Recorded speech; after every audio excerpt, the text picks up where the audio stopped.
we'll kind of start from the beginning. Born and raised in Glendive, kind of traversed the entire state. And now finally you're getting a chance to become a head coach. When you first got that call, when they offered you the job, what was your initial reaction? I was shocked, honestly. It was actually right after my interview. I was in Coach Stan's office, and I really wasn't expecting it. I was, just super pumped to get the on-campus interview, to go through the process. Coach Hyatt at Tech really pushed for me really hard to get me that on-campus interview, and went really well. And he offered me the job, and I was just taken aback. My wife and I had talked about the possibility, but it was just kind of like, well, we're just kind of doing the process, and I was like, oh, I got to talk to her first, So it definitely was a shocker. Now, going back about 13 years ago, maybe a little bit more, give or take, Gatorade Player of the Year in 2007. You had an outstanding season, really an outstanding high school career. Does getting that call kind of match up to that news of being Gatorade Player of the Year? Or? Yeah. Back then it was, my dad really did a good job. He's my coach. He did a good job of keeping me grounded, and as far as, why you play the game. It was never a thing.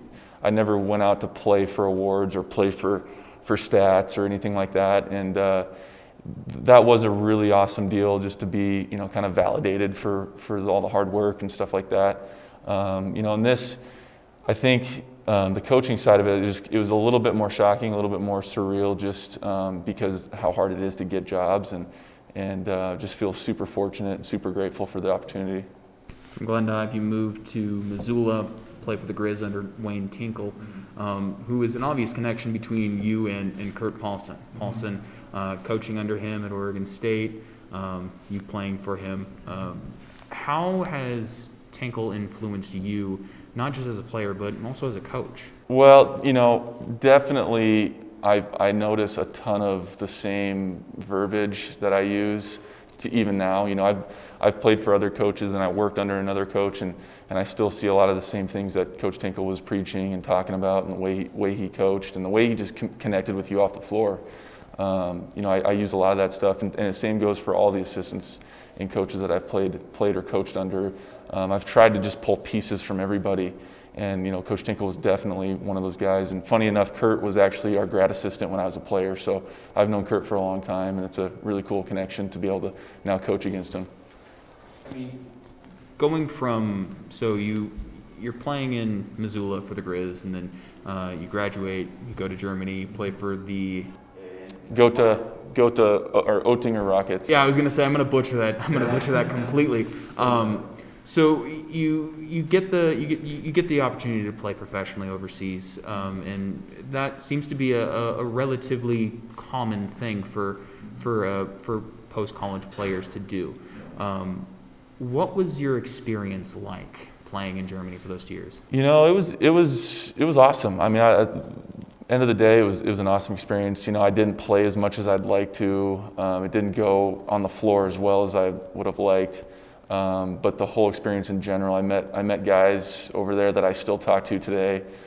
Just awesome people. The community was just so supportive of the team, and super friendly, super welcoming, and the whole thing, really helped shape just me as a person.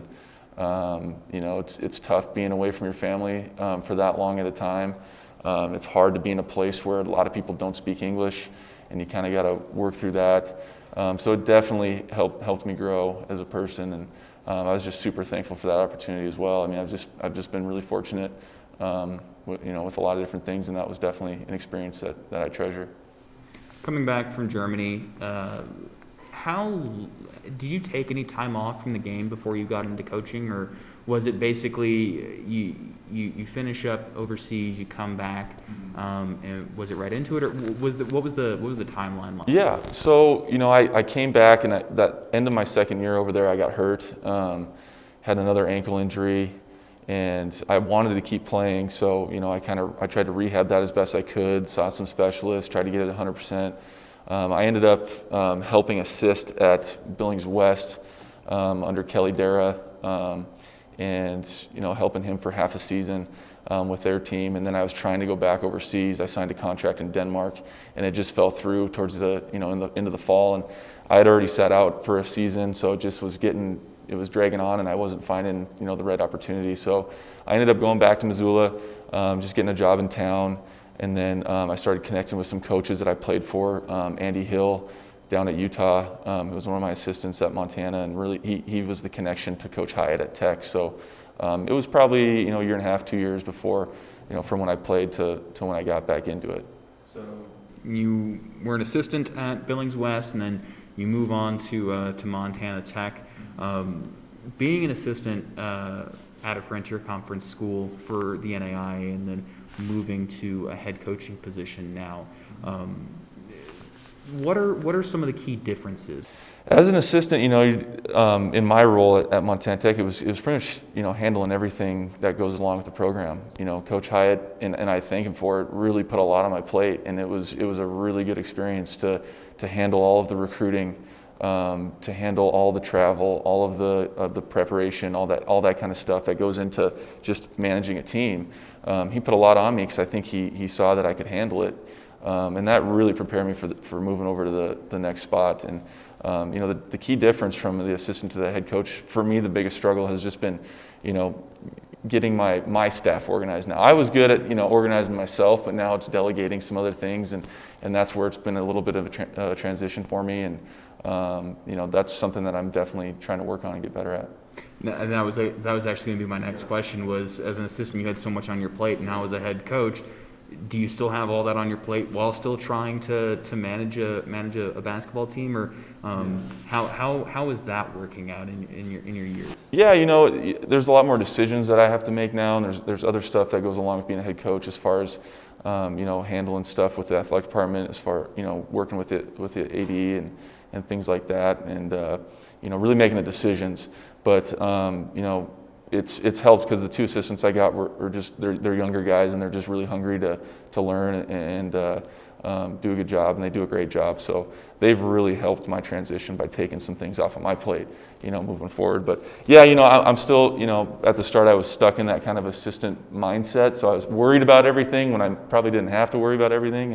And my two assistants really helped me out. So now the COVID-19 pandemic obviously playing a role in our daily lives, and one of the things that people have one of the sentiments that has been echoed to me across the last 7-8 months is that people need to be flexible.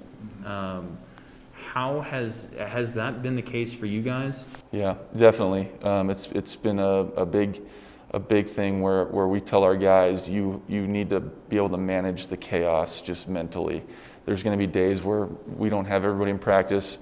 There's going to be weeks where we don't play because games get moved. How can we stay focused mentally? We're going to take days and step back and not be so detail oriented. We're just going to try and have some fun with it. But when we get into that game week where we know we have a game, we have to be able to lock in and just flip that switch. And I know in the past, coaches are always like, you can't flip the switch, but COVID's kind of making you have to do that. So we just keep telling our guys just to stay focused. And the teams that are going to win games this year are the teams that are going to be able to handle that adversity on a weekly basis and stay focused. Given the fact that the COVID-19 pandemic has hit so early in your head coaching career, do you think that this is effectively a test in terms of it's really hard now, but if you're able to get through this relatively unscathed, it should be relatively smooth sailing from here?